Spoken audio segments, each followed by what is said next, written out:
Shalom, shalom, paroliers, parolières.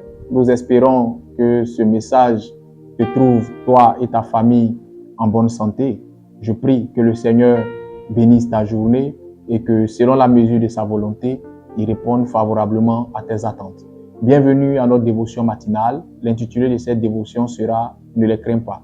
Matthieu, le chapitre 10, verset 28, maintenant sur ton écran, déclare en substance « Ne craignez pas ceux qui sont capables de tuer la chair et non l'âme. » Amen. Tu sais, dans ta marche avec Dieu et dans ta vie en général, tu auras affaire à des personnes qui auront le chic d'intimider, qui auront le chic de faire peur. Parce que ces personnes-là tirent leur pouvoir et tirent leur sentiment d'existence de cette pratique déplacée des choses. Mais en tant qu'enfant de Dieu, tu dois pouvoir te mettre au-dessus de la peur. Tu dois pouvoir braver ce sentiment de crainte qui souvent t'anime face à ces personnes. Ce sentiment de peur qui souvent t'anime face à ces choses-là. Et comprendre qu'en Christ, tu es plus que protégé.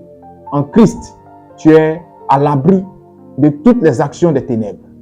Il arrive même que parfois, et généralement, que le diable use de ces stratégies d'intimidation, use de ces stratégies de peur, et surtout en cette période de fin d'année, où le diable va venir maintenant par des stratégies t'intimider avec des songes où tu verras des cercueils, des songes où tu verras des parents défunts, des révélations qu'on va te donner, te faisant comprendre que si tu n'agis pas, si tu ne poses pas une telle ou telle action spirituelle, si tu ne fais pas une telle ou une telle offrande, la mort sera ton partage ou le partage de ta famille. Calme-toi. Bois un peu d'eau et reprends tes esprits. Rien de toutes ces choses ne t'arrivera. La Bible déclare qu'en toute révélation, il y a salut.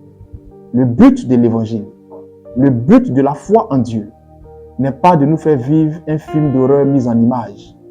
Dieu est là pour nous rassurer. Dieu est là pour nous conduire vers de verts pâturages. C'est en cela que Psaume 23 dit, il me conduit vers de verts pâturages.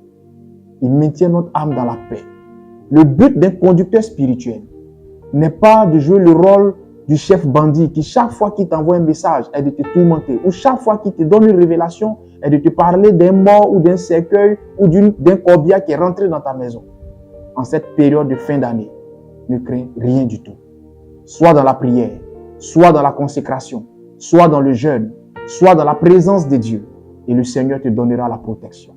Et quand de même qu'il arrivera que des révélations de mort, des révélations imminentes qui annoncent un danger seront données à un serviteur de Dieu ou à ton conducteur spirituel, il lui reviendra d'avoir la sagesse nécessaire, de d'abord prier dans le secret et te les transmettre ces révélations-là en y mettant la manière.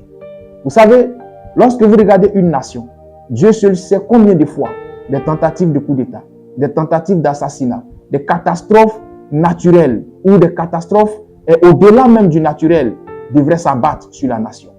Mais dans le secret, l'armée fait le travail.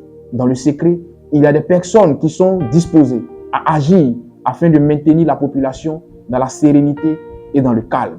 Si on doit venir au journal de 20 heures, vous faire part de toutes les tentatives de déstabilisation auxquelles la nation a échappé, vous risquez de prendre vos affaires et quitter cette nation-là.